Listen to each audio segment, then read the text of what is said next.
Hey guys, it's Will here and welcome to another one of my Path of the Warrior videos. Now for those of you who've been following this series, you'll know that I'm trying to get better with my eldar, and as I'm going through I'm vlogging about it, talking about what I've learned along the way. And today what I want to talk about is my experiences with Shinning Spears. So a while back I made a video analysing the list that won this year's LVO, and as you will know if you saw that video, Shinning Spears were a big part of that, and I decided that actually they'd be a pretty good unit to add to my army. They fit the fluff of it in that, it's a mostly aspect warrior built-on army, they're generally considered a strong unit, and there's a cool opportunity for a conversion. As you can see here, I've built mine out of Wind Riders and High Elf components. So yeah, I built this squad of 6, so 2 boxes of Wind Riders plus the bits, and I've been testing them out over the past few months. And what I found initially is that they haven't really, in the first few games I've played with them, not really done what I needed them to do. They have, and I don't think that's because Shining Spears are a bad unit, I think it's because I was not using them in the best way.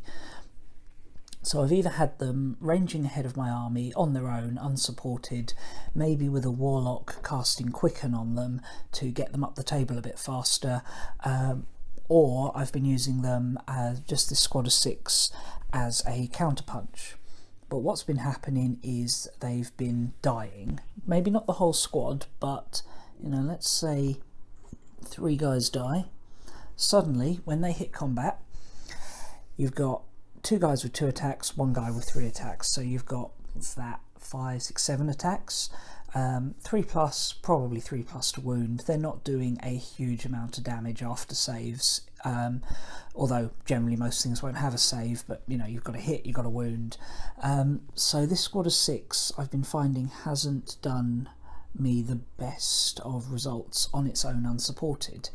They have had a few good results, and the shuriken catapults underslung here I found to be surprisingly effective.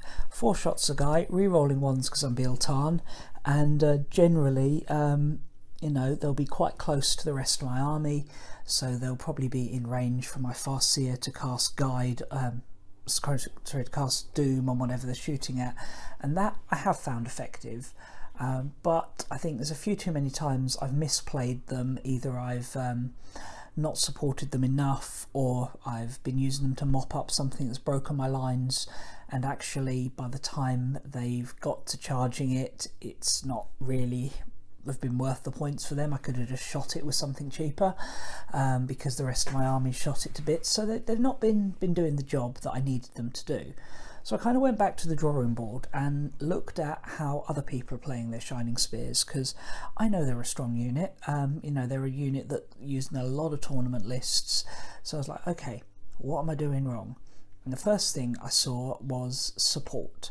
So they need more support from your psychers. So like I say, the general thing I've been doing is either Quicken from my warlock to speed them up, get them that double move across the board quickly, or Doom from my Farseer on the target, which is pretty ubiquitous across eldar. It helps everyone. So yeah, what I've been finding though is that those powers are really about them getting around and doing some damage, but what a lot of people are doing is making them really resilient. And before I get accused of plagiarism, a lot of these ideas did come from Frontline Gaming. They had a really good article on their website about them. And the first thing they were mentioning was Protect. Now Protect is one of the warlock powers, and its sort of co-power that you also have is Jinx. And I tend to forget about Protect because I'm such a big fan of Jinx. I'm generally casting that.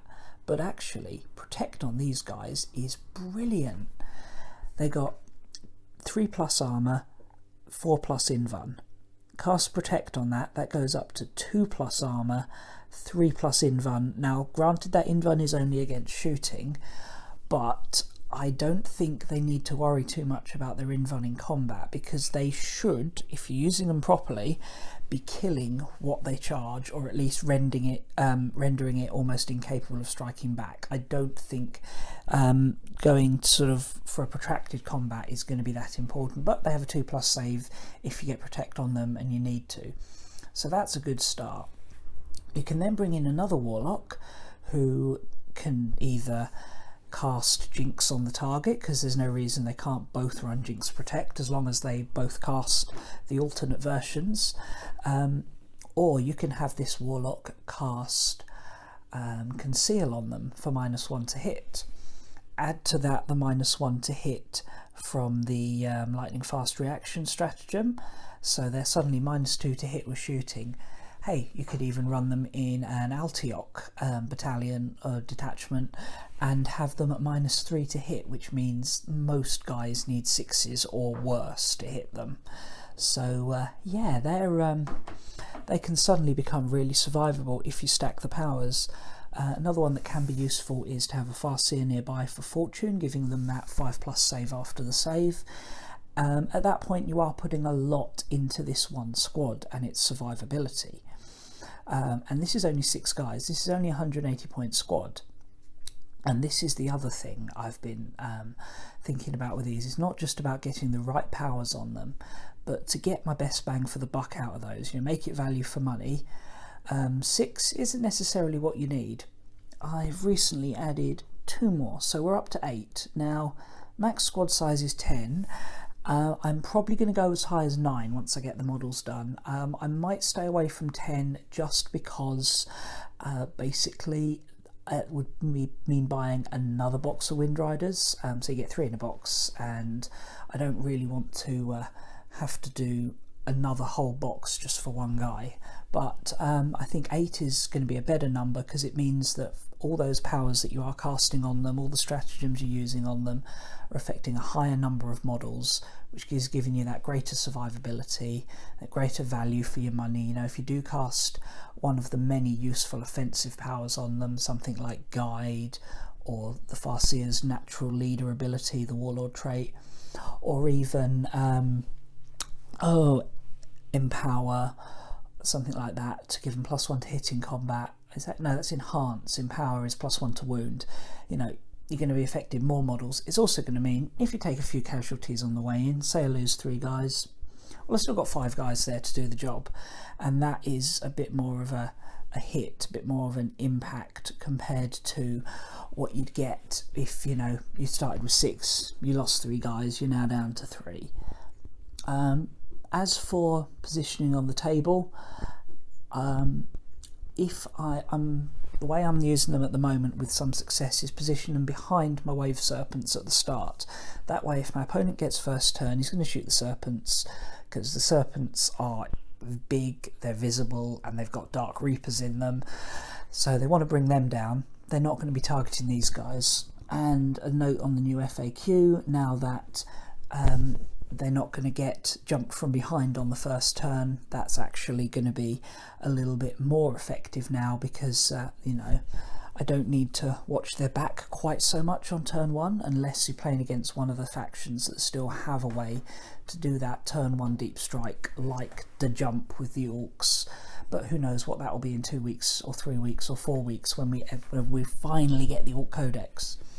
So position them behind the tanks, so less is going to actually shoot them, and then on the first turn the Farseer and the Warlocks can get the defensive buffs up on them, and then I can move them forward, where they're going to have a screening potential effect, because some people will just shoot the nearest model, and if the nearest model looks like them, they don't look particularly tough, but when you suddenly realise they have a 2+, 3++ with a 5+ save after the save on a 2 wound model with potential minuses to hit, you may not choose to put all those stacked up stats on them, but there's certainly some options there, and you can customise it to what your opponent's bringing.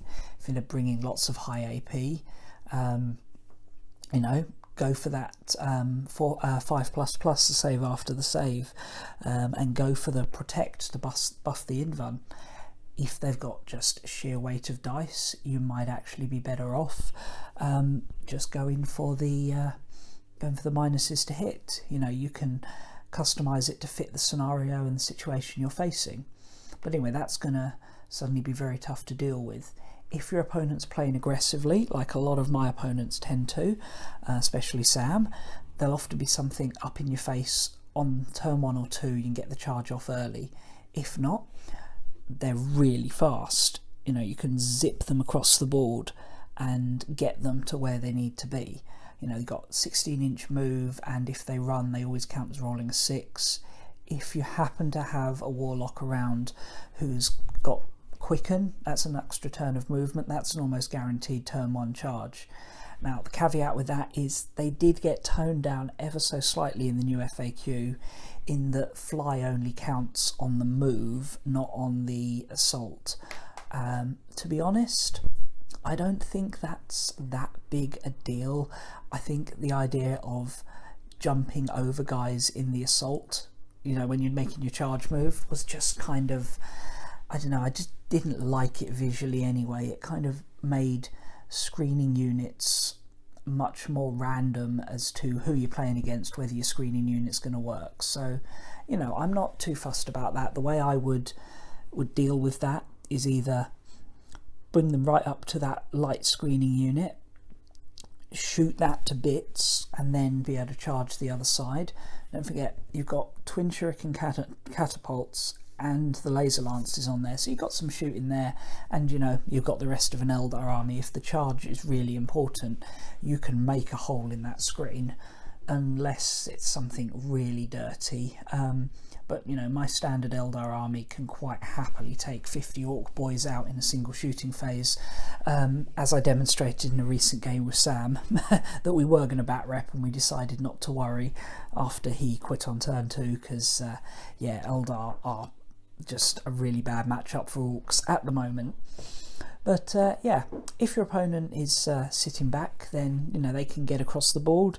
If your opponent's coming to you, they're a good countercharge unit, and you want to make sure you put the right powers on them. There's so many powers that can help them. It's just a case of choosing the right ones for the mix of what else is in your army, what you're expecting to face, and how much you want to invest in these guys. So a full squad of 10 is over 300 points, and if you're throwing that much into them, you're going to want to have investment in the right support. In smaller games, you may not give them all that investment, but I think you need some sort of backup there. You know, I think 6 with nothing supporting them just doesn't do the job. You know, if you're going to have Shining Spears, you need a psyker dedicated to helping them. And on that note, I'm seriously considering adding a warlock on a bike.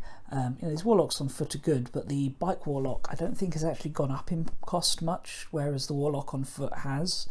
And a warlock on bike would be able to keep with them to keep those buffs up, and you know, makes the warlock a little bit more survivable as well. Anyway, hope you found this interesting, and I'll see you guys again soon. Thanks a lot for watching. Bye.